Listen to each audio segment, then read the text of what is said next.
Finally, Kaguya Worries Love has gotten a dub, and I can enjoy this overhyped romance anime. Now, I've been meaning to give it a try ever since its release. However, I usually need the dub version to properly enjoy an anime. Wishes do come true. Yes, you got your wish. So it took me a while to get here, but here I am. And oh man, I can see what the fuss was all about. This is a rather interesting property, such an innovative take on the concept of romance that makes it really accessible to boys and girls alike. You see why love might seem as a noble and beautiful thing?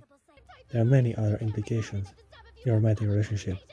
In Kaguya, Words Love presents exactly the inconveniences and dangers of falling for such a sentiment. Whoever gives their heart first will be conquered. The action takes place in this weird, radicalized academy, where prodigies and offsprings of noble families are spending their youth to prepare for their entitled lives and bright career ahead of them. Many talented students born into wealthy, distinguished families attend this school. The main players of the show are the student council body, mainly the president Miyuki and the vice president Kaguya. They make the student council look so cool. I like the black uniforms of the students in this academy, makes them look even more upright and proud, by giving them an allure of superiority and class. Anyhow, the accent falls on a cat and mouse game of whoever is willing to confess his feelings first to his crush. I doubt there's a boy at this academy who doesn't pine for me. He'll be howling at my door in due time. You see, while romance and love are worthy causes to pursue and enjoy, the problem in a relationship is the power dynamic. One of the participants will eventually get upper hand and use the other one. There are power dynamics at work. There's a side that gives and a side that takes. Since both Kaguya and Miyuki are proud, accomplished individuals, they refuse to give in and make the fatal first step.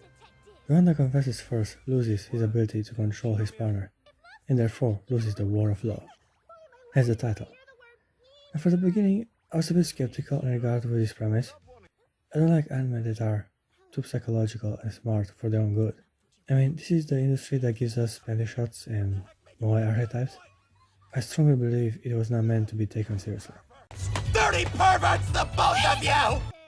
So yeah, I was hoping this would be a fun, nice little romance story with a clever spin to make the show interesting and unique. And boy was I pleased to receive exactly what I was hoping for. Just like Big Gala HK, this is a weird different take on love, obviously less perverted and simplified. I have a sister complex. So I'm secretly in love with Shinomiya? But still I can see a resemblance of goodwill and effort put into both properties. The person I... Hold on! Why is Fujiwara grinning at me like that? I was pleasantly surprised to see how simple-minded and naive both Kaguya and Miyuki are in regard with their feelings.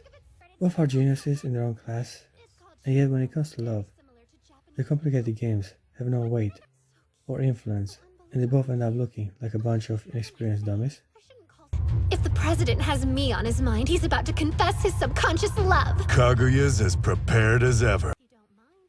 I don't like the complex, serious, and silent anime dude who ignores women and acts like his job is everything, so it was great to see how Miyuki is a very relatable and fun guy. He really didn't notice? Shinomiya has nail polish on! Does he find me so unappealing that he tries not to look? He's very intelligent, and yet not so socially smart to impress or manipulate Kaguya into confessing her feeling towards him. Which means the real problem is that I'm just too shy to do it. I also enjoy how we are both aware of their predicament. Lemon does not waste time with foreplay. They wanna bang, okay? Big sister! If you came over for dinner, I'd be the happiest girl in the world. Really? So the question is, who's gonna give up first? Kaguya is also unexperienced and entitled. She has a severe superiority complex and is kinda mean and imperialistic towards commoners. How did my peers conclude that someone with my upbringing could ever lower herself to date a commoner? Well... The president is not from nobility, and yet she is willing to push her pride away for him. He's intelligent enough that I could train him to be worthy of me. Well, good looks are stronger than social class or money. It shows how women are not so superficial as men tend to be. There are many scenarios in which they are playing mind games to each other to gain the upper hand in their little emotional war. It may look complex on the screen, but once you think about it for a second, you start to realize how childish their engagements are. The show is also a comedy which works as an enhancement to the love story. Despite her genius and her best efforts, she has yet to top Shirogane even once. Also, the star of the show makes an appearance right in the first episode, and I'm talking about Chika. I greet you in the way of the sword! Way of the sword back at you! The busty, dumb bimbo secretary who has conquered the internet with her cute dance and more personality. I don't want anybody to come take you away, Kaguya! And I don't want you to get expelled! Please don't leave me! I love how cute and clueless she is to everything around her, despite the obvious game of love within the student council body. Say ho! Say ho! Chika was the one waifu I was truly looking forward to in this anime, and now that I get to see the pale and slender Kaguya, I started to reconsider my preferences. I like imperialist girls with a superiority complex. Kaguya is a nice individual, but she's beautiful and she knows it. It's not too bad. Plus she's a noble woman who lives in a castle. So yeah, money are not a concern for her either. Maybe I should have brought more than just drinks and jello. Greetings, sir. I admire this type of girls. Cute and clueless, and yet complex and driven to achieve their ambitions. What should I do? I want to stop smiling, but I can't. The second he spots my goofy grin, he'll know how cute I think he looks. I also have to briefly mention the opening song. This is an amazing track. It embodies the premise of the show perfectly, and also adds a bit of class and tasteful atmosphere for the show. From the start I got an impression this is not a simple story, but a well-crafted and intelligent anime. War is Love also has some nice thoughtful jokes and great comedic timing. It is a small thing, but still a noteworthy and welcome aspect of the show. Overall, the anime is kinda episodic, and its only priority is furthering the relationship between Kaguya and Miyuki. Well, this was to be expected since they are the focus of the show. I like the simplistic sketches in regard with misinterpreting or not fully understanding certain concepts, like the infamous first time as a horny teenager. Like wild animals!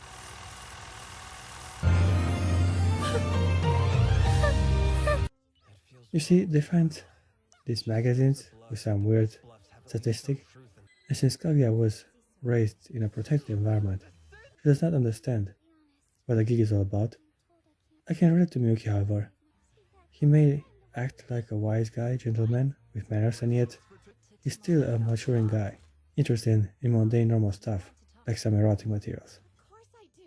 Are there naked chicks in that thing? And suddenly Shirogane is very interested. Usually these type of discussions don't lead to anything productive, but here serves as a way to make characters more aware of their sexuality and desire. Irresistible hell. President, will you dry my back? Like pure adorableness! It was a nice little moment to clarify a few basic principles of life. He also mentioned the awesome Chika dance at the final of one specific episode. But I gotta say, some anime really have memorable end songs, and Kaguya Warriors Love definitely is one of those examples. This is a track that broke the internet and made me find interest in its property. It's a great summary and final representation of the premise and execution of the show.